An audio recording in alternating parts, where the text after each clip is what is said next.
This homeless man is just sitting quietly on the train. Peace is soon disturbed when a group of young thugs enters the wagon. The thugs bump into two other passengers, making it clear that they are looking for trouble. One of the other passengers shows them a gun, but the leader of the thugs, Anton, is not scared of it. Anton and his group manage to scare the other guys, who plainly walk away.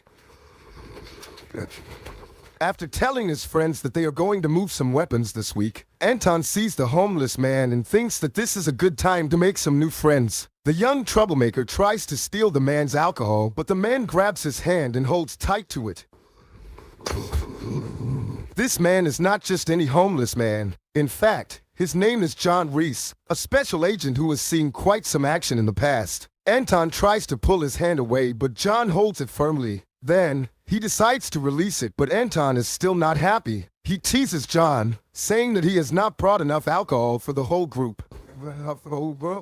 These young guys have no idea who they are messing with, so that's probably why they try to corner John. John acts fast and takes care of them, breaking their hands, meaning their sensitive areas, and hitting their throats just enough to make them gasp for air.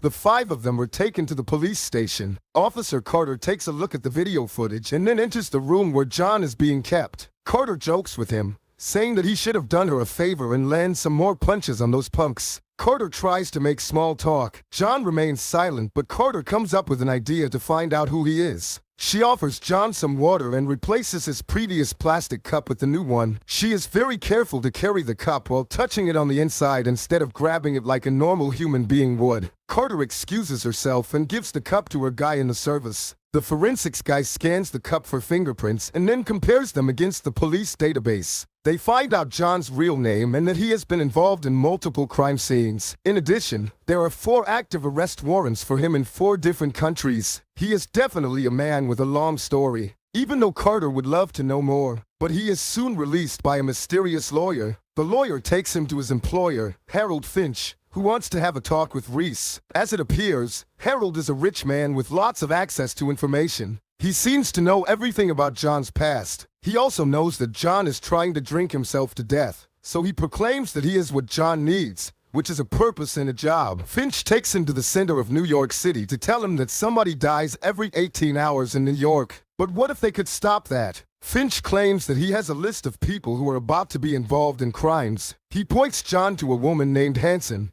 and tells him that something is going to happen involving her. The problem with Harold's list is that he can't know if the name on the list is going to be the victim or the perpetrator. Therefore, he wants John to follow this woman, find out what is going to happen, and save the victim involved. On the other hand, John believes that Harold is just a rich man who is stalking his ex-girlfriend, so he plainly walks away. Harold's men try to stop him, but John handles them in a matter of seconds. Later, Reese spends some time in a hotel, shaving in order to change his appearance. That night, Finch sets him up by playing a recording of a murder that took place 3 years ago, right inside the next-door hotel room where John is spending the night. Finch jokes by saying that John is too late, adding that he was also late for his friend Jessica. This reveals that Reese had a girlfriend he loved and lost. Although John is angry at Finch,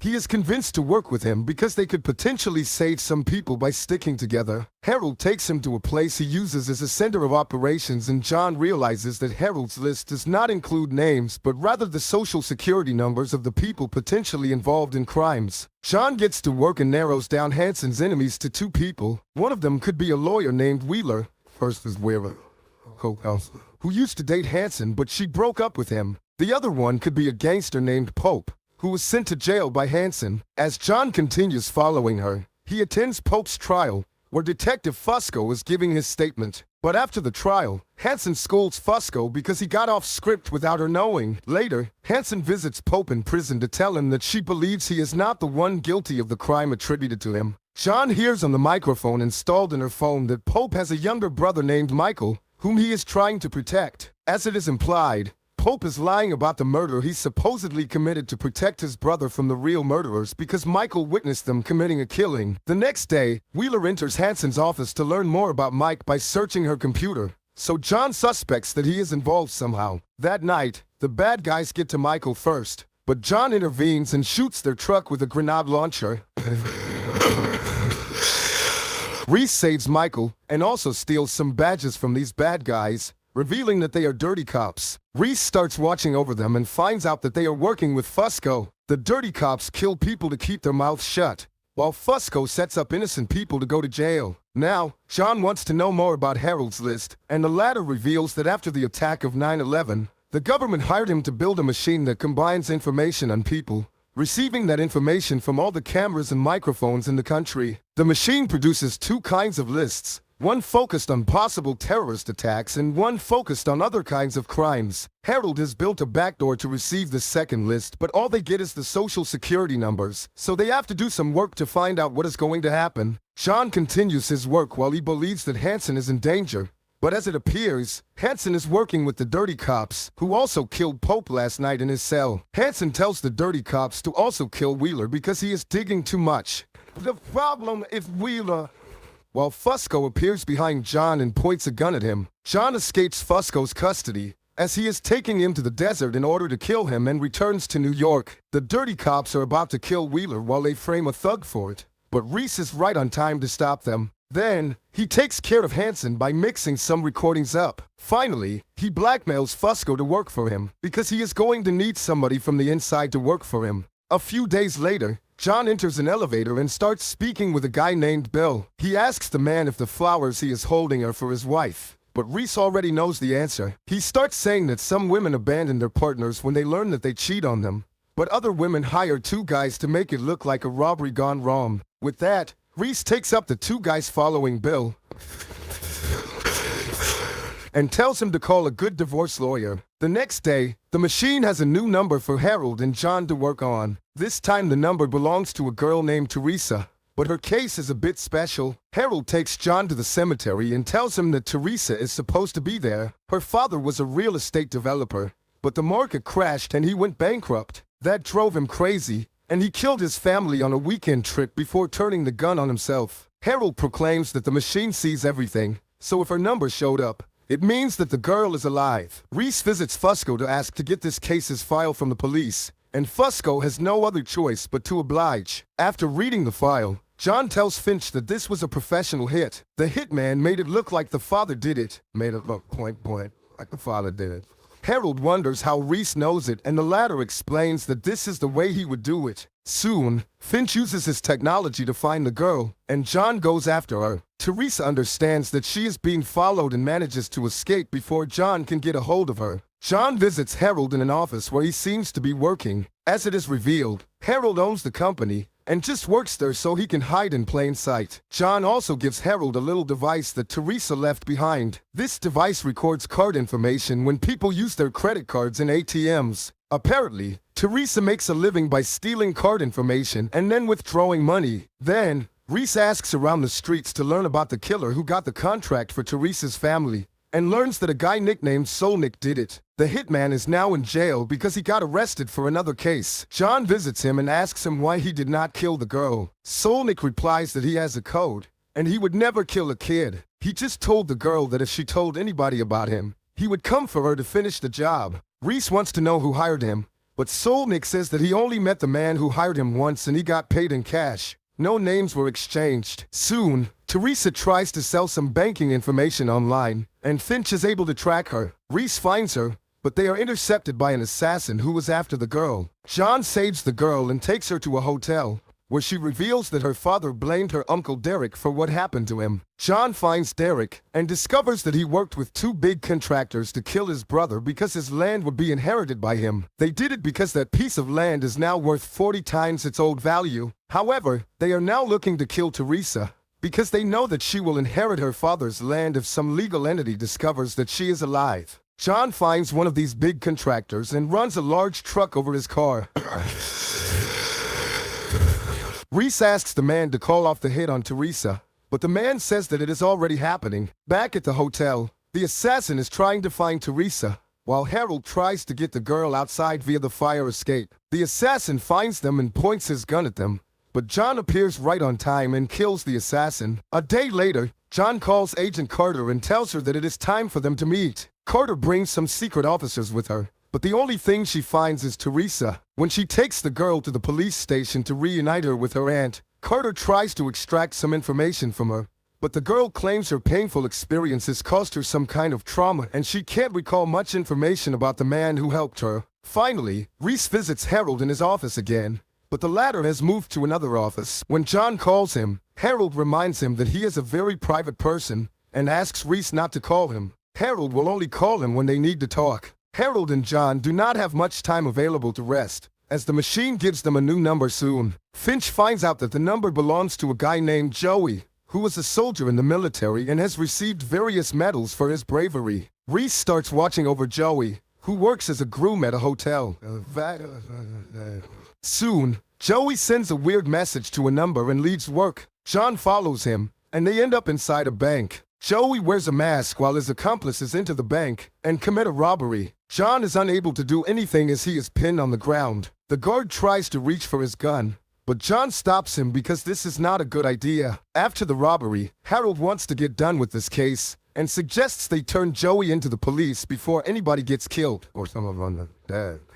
However, Reese wants to learn how such a good soldier got involved with armed bank robberies. He watches over Joey for a while and figures out that he is connected to a network of former soldiers who commit robberies. Reese finds the information he needs in order to construct a good story and meets a former sergeant named Sam, who owns a bar. He claims he is looking for a job with a high pay and a supposed dead Marine friend of his suggested Sam in the past. A few days later, Finch sets up the team's driver so he can be arrested by the police.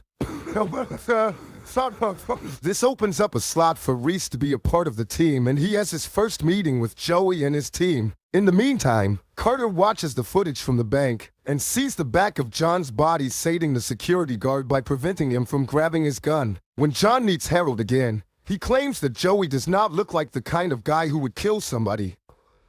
Joey's not one of them. It's one thing to kill when you are at war and another to kill innocent people. Reese pretends to meet with Joey randomly and starts asking him when they are going to do a job. Joey explains that depends on Sam because he is the one who gives the orders. The two of them grow a bit closer after they pick a fight with two bankers. So Reese starts asking if Joey has any kids because he knows that this soldier is connected to two different women. Joey wants to keep his business private, so he just says that he has some obligations to take care of. A few days later, the gang calls Reese for a mission, while the police manage to find out the identity of one of the gang members. The group robs an underground gambling site that belongs to the mafia, and they leave the place right before the police get there. Sam prepares the team for another hit, and Harold believes that it is time to put an end to this. Reese asks for some more time because he wants to protect Joey. He's learned that one of the women he meets is his girlfriend, while the other one is the wife of his buddy at war. His buddy has a daughter, and Joey has made it his mission to gather some money for her so she can grow up comfortably. His wife, just... John joins the gang in the next mission, which is to steal the evidence of a case that has something to do with somebody named Elias. Finch discovers that Sam is setting the team up and warns Reese about it. When the guys hand the case files to Sam, he kills them, but Reese manages to save Joey and advises him to skip town. Later, Sam hands the case evidence to an unknown person. When Reese finds him, Sam is already dead. After all the stress these guys go through, Harold decides that it is a good time for him to visit the doctor. Although he experiences some back pain and needs some pills, his main purpose for visiting is to steal Dr. Tillman's hospital radio. The machine is given her number and the good guys have to find out what's going on with her. John starts watching over her and realizes that she is quite a lonely person. She is all work and no fun. One night though, Tillman decides to go out and a guy hits on her. He tries to follow her, but Reese takes care of him. But back inside the club, Reese sees a guy named Andrew who bumped into Tillman earlier that day. Reese repays the favor and bumps into him, only to find out that this man carries some drugs with him. John learns from the bartender that Tillman visits the club every night alone. Most probably, she has gotten Andrew's attention. The next day, John breaks into Andrew's apartment and steals his files from his computer. When he reviews them with Harold, they find that Andrew is a predator and he is constantly looking for opportunities to exploit women. He also has a criminal record from college, but that record has been officially deleted. In the meantime, Carter reviews the footage from Jonah's team when they entered the headquarters to steal the case files. She understands that one of the thieves had a brief interaction with Harold, and they exchanged some words. Later that night, John watches as Andrew approaches Tillman in the bar. The two of them have a quick flirting encounter before leaving the bar. Andrew invites Tillman back to his house, but the doctor is not up for it. As Andrew walks away, Tillman follows him and uses a camera to zoom in and watch his moves more closely. John calls Finch to tell him that Andrew was not stalking Tillman, but rather the doctor is stalking the banker. John goes to Fusco to help him get Andrew's old file. When he reads it, John puts the dots together. In college, Andrew was accused of sexually assaulting a young woman, but the charges were dropped because nothing could be proven since the girl was 2 days late to report the incident. Later, that girl committed the unthinkable by consuming too many drugs, but that girl was not just any girl. She was Dr. Tillman's sister, so the doctor is looking for revenge. The machine gave them her number because she is going to try to kill Andrew. As for Harold, he gets a visit from Carter, who asks him what the robber told him. Of course, Harold lies and claims that the robber told him not to stare at him. In the meantime, John continues his investigation and discovers that Tillman has bought enough chemicals to make Andrew's body dissolve after she kills him. John's plan is to make Andrew disappear somehow so that Tillman can't execute her plan. Reese does what he has in mind and causes an accident using Andrew's car while he has loaded it with drugs. The police arrest Andrew, but he is let go the next day. Reese thinks this should not be happening, but Fusco explains that this guy is rich and has 4 lawyers with suits more expensive than his yearly salary. That night, Tillman enters Andrew's apartment and tasses him. Then, he drugs him and carries him to her van in a wheelchair. However, John intervenes and asks Tillman to sit with him because he knows who she is carrying to the back of her van. God, you got tied up in the back of the van. John manages to convince her not to kill Andrew, because if she does, the most important part of herself will die. Tillman is not a killer, but rather a person who helps people. Reese takes Andrew to a secluded location, and the two of them start an interesting conversation. Actually, John tries to determine if he should allow Andrew to live because people might change, or if he should kill him because people do not change. John wonders if there are good people in this world anymore, or if there are just good decisions to make. He also wonders if he will regret more allowing Andrew to live or killing him. Finally, John asks Andrew to help him reach a good decision,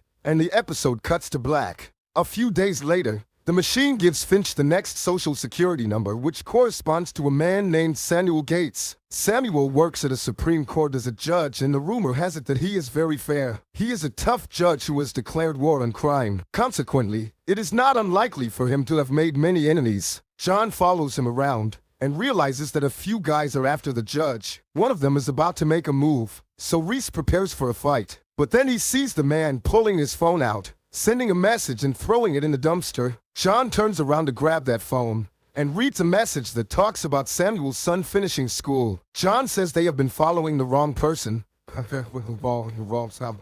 at the same time, some bad guys try to kidnap Samuel's son. Reese tries to stop these men and engages in a fight with them, but one of them pulls a pistol and shoots him. Reese drops unconscious, while the bad guys take the kid away. Soon, the judge receives a phone call from the kidnappers, who tell him that they have his son. They prompt him to wait for their call and not tell anyone about this. The judge is devastated by this news, so John decides to get near him to try to help. Who are you?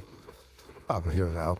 He tells the judge that the kidnappers will keep his son alive as long as he is useful to them. Samuel wants to know who John is, but he is just somebody who is trying to help. The two of them get to the judge's house, and the man wonders how the kidnappers got past his alarm. John tells the judge to wait for the next call of the kidnappers while he goes to the nanny's house. As he does, he is on the phone with Finch, who is trying to hack the cell phone company in order to trace the phone call the kidnappers made to the judge. For now, Finch can't do it, while Reese finds out that the nanny is dead. Most probably, the kidnappers got past the alarm by extracting the code from her. Kidnappers killed the nanny. Later, Finch helps John find one of the guys he saw earlier, and Reese beats him up. When the man falls unconscious, John uncovers his chest and realizes that he has a tattoo that means he is a member of a gang called SP9. Originally, this gang is from Eastern Europe, but somehow they are here now, or they have opened a branch in New York. That night, the kidnappers call the judge, but what they want is not money. They want the judge to throw the case of a woman named Angela. If the woman walks free, then they will give Samuel his son back. When they hang up,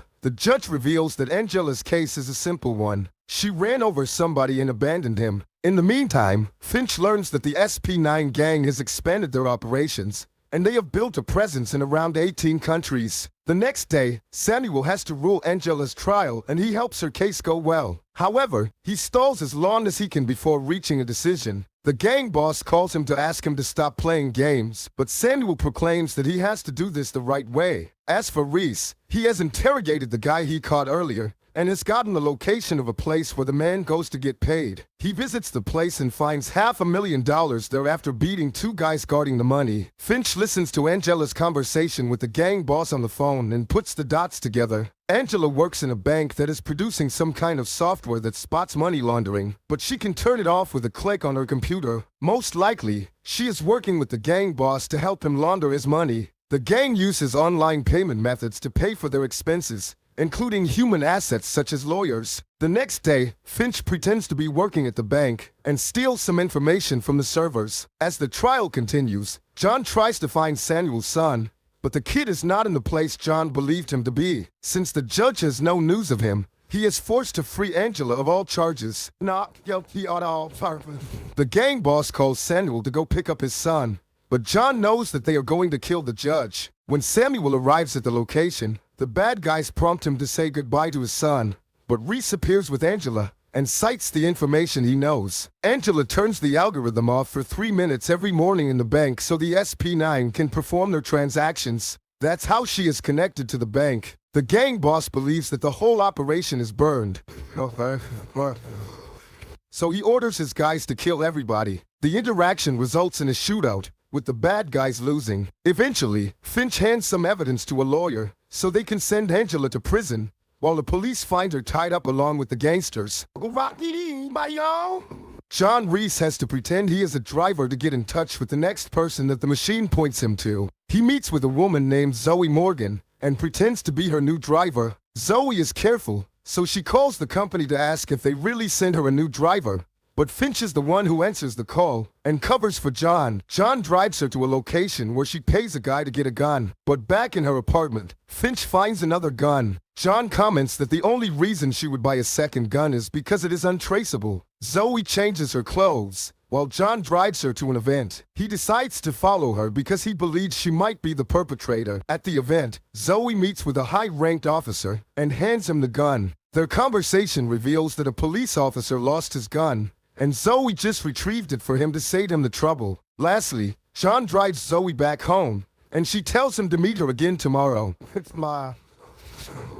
Finch asks John what he believes is going on, and the latter explains that she is a fixer. She does some favors for money. In a case like hers, there might be many people who would want her dead. In the meantime, the police find the dead body of a man who used to be the main suspect in an old case involving a dead woman named Marlene Elias. The case file that was stolen in earlier episodes belonged to her. Carter communicates with the detective who used to work this case, and he reveals quite some information. Marlene Elias was working as a waitress in a cocktail bar owned by a mafia don. The don had an affair with her, and Marlene wanted him to divorce his wife. The don got tired of her and hired this dead man to kill her back then. His case was bought by the don, and the killer walked free. Marlene Elias and the don had a son, who might be the one who ordered the stealing of the case file and killed the main suspect in his mother's case. Soon, Zoe gets in trouble with a guy named Mark Lawson, who was an heir to a huge pharmaceutical. He had her retrieve a recording showcasing his illegal affair, and after killing the reporter who had the recording, he now wants to kill Zoe as well to cut any loose ends. John intervenes and saves Zoe, while Finch poses as a major shareholder in the pharmaceutical in order to meet Mark. Harold's investigation reveals that Mark killed the woman he had an affair with, but things are a bit more complicated. Apart from having an affair with her, the woman was about to expose a huge scandal about one of the company's drugs. Mark could not let that happen, and took the girl out of the equation. John and Zoe break into the pharmaceutical's headquarters and recover some deleted files from the main computer. Finch puts the info together and finds out that the company's new drug has a mortality rate of 3%. 6 people out of 200, that's a 3% mortality rate, which is too high. The company had tested the drug on some people, but they are all dead now. Most probably, they paid the authorities to keep this under their radar so they could get the approval for their drug. Unfortunately, John and Zoe get caught. As they are tied up, Mark is about to kill them, but Zoe says that she has mailed a copy of the report to a person she trusts. Probably don't mind, I emailed a copy to a friend. Mark negotiates with her and Zoe agrees to take him to the guy who has the report if he promises to let her live. Before they go, Zoe tells John that he should not have trusted her, while she slips a paperclip in his hands. John cuts himself loose, kills the guy who was guarding him, and then finds Zoe in order to save her. The team of the good guys makes the information they have public, and the pharmaceutical is brought down, finally paying for their crimes. As they part ways, John tells Zoe to stay out of trouble. Stay out of trouble. But she replies that's not an option for her.